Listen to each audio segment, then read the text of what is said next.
બે આજે આપણે શંકરાચાર્ય વિશે. વેદોના રચયિતા કોણ છે શું સ્પષ્ટ નથી. તો વેદોને જીવતદાન આપનાર શંકરાચાર્ય હતા. તેમાં બે મત નથી. બૌદ્ધ ભિક્ષુઓના વેદો વિરુદ્ધ અવિરત અપ્રચાર છતાં તેણે વેદોની મહત્તા સિદ્ધ કરી. એટલું જ નહીં, લોહીનું એક ટીપું પણ વહાવ્યા વગર બૌદ્ધ ધર્મને દેશમાંથી હાંકી કાઢ્યો. ચારે દિશામાં 4 મઠો સ્થાપી દેશને સાંસ્કૃતિક રીતે જોડ્યું. સમ્રાટ અશોક અને સમુદ્રગુપ્તના સમયમાં દેશ રાજકીય રીતે જોડાયેલો હતો. તેને ધાર્મિક ને સાંસ્કૃતિક રીતે જોડવાનું શ્રેય શંકરાચાર્યને જાય છે. મેક્સ મુલર અને પ્રોફેસર વેલ્સ જેવા યુરોપિયન વિદ્વાનોએ પણ શંકરાચાર્યના જ્ઞાન માર્ગનો ઊંડો અભ્યાસ કરેલો. શંકરાચાર્ય અદ્વૈતવાદના પ્રખર હિમાયતી હતા. જોકે તે સમાધાનકારી ઉદારમતવાદી માલુમ પડે છે. નિર્ગુણ બ્રહ્મની ઉપાસના કરતા એવા. શિવ, વિષ્ણુ, ગણેશ, શક્તિ ભક્તિ કરવાની સંમતિ આપી. દક્ષિણ ભારતમાં એ વખતે શૈવ વૈષ્ણવ વચ્ચે વિખવાદ ચાલી રહ્યો. તેને દૂર કરવામાં ભૂમિકા ભજવી. શિવકાચી અને વિષ્ણુકાચીમાં શિવ અને વિષ્ણુની મૂર્તિની સ્થાપના કરી. શંકરાચાર્યનો જન્મ 788ની વૈશાખ સુદ પાંચમના દિવસે કેરળના મલબાર પ્રાંતમાં આવેલ કાલડી ગામમાં થયો. પૂર્ણા નદીને કાંઠે આવેલો. નામરુદ્રીપાદ બ્રાહ્મણ હતા. બ્રાહ્મણોની ગણના વિદ્વાનોમાં થાય. શંકરના પિતા શિવગુરુ પણ વેદોના ઊંડા અભ્યાસો હતા. 5 વર્ષને હતા ત્યારે તેના પિતા સ્વર્ગવાસ સિદ્ધાવી ગયા. શંકરના માતા અંબા પણ વિદુષી હતા. તેણે અભાવ સારવા ન દીધો. ઉપનયન સંસ્કાર કરાવી ગુરુ ગોવિંદપાદના આશ્રમમાં અભ્યાસ માટે મોકલી. ત્યાં 2 વર્ષ રહી શંકરે વેદ અને વેદાંતનો અભ્યાસ કર્યો. વિદ્યાભ્યાસ પૂર્ણ કરી માતાની સેવા કરી. માતાને મોટી અપેક્ષા હતી. એક દિવસ ગામમાં સાધુ આવ્યા. શંકરે પૂછ્યું, તું કોણ છો? શંકરે કહ્યું કે મને ખબર નથી. તો કે મને તમારી સાથે લઈ જાઓ.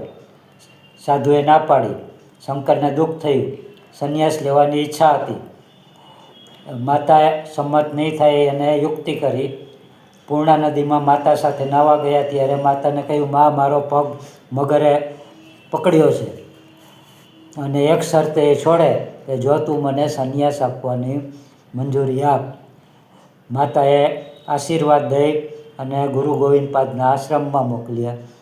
ગુરુએ તેમને દીક્ષા આપી અને ત્યાર પછી એણે કેવલાદ્વૈતના સિદ્ધાંતને આત્મસાત કર્યું. ટૂંક સમયમાં ગુરુ પાસેથી ગ્રહણ કરવાનું હતું બધું ગ્રહણ કર્યું. ત્યારે ઉંમર 15-16 વર્ષની પણ નહોતી. બ્રાહ્મણે શંકર પાસે આવીને પ્રાર્થના કરી કે ગુરુની શોધમાં હતો, આપ મને દીક્ષા આપો.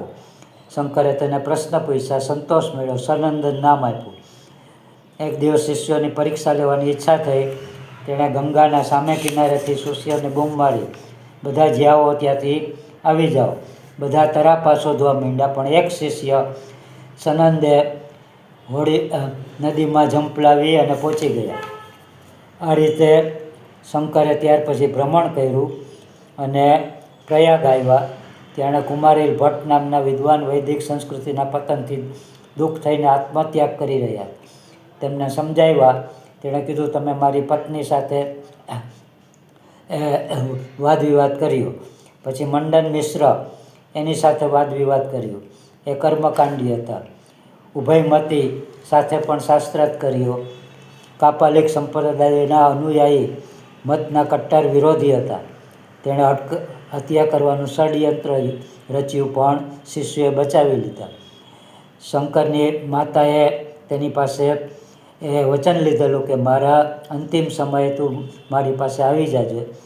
અને જ્યારે શંકરને લાગ્યું કે માતાના છેલ્લા શ્વાસ છે ત્યારે પહોંચી ગયા, જ્ઞાતિ લોકોએ વિરોધ કર્યો. એટલે શંકરે પોતે એકલાએ માતાના અગ્નિ સંસ્કાર કર્યા અને પછી કાલડીથી વિદાય લીધી. કર્ણાટક, ચંપારણ, બંગાળ, હિમાલયથી કાશ્મીર ગયા.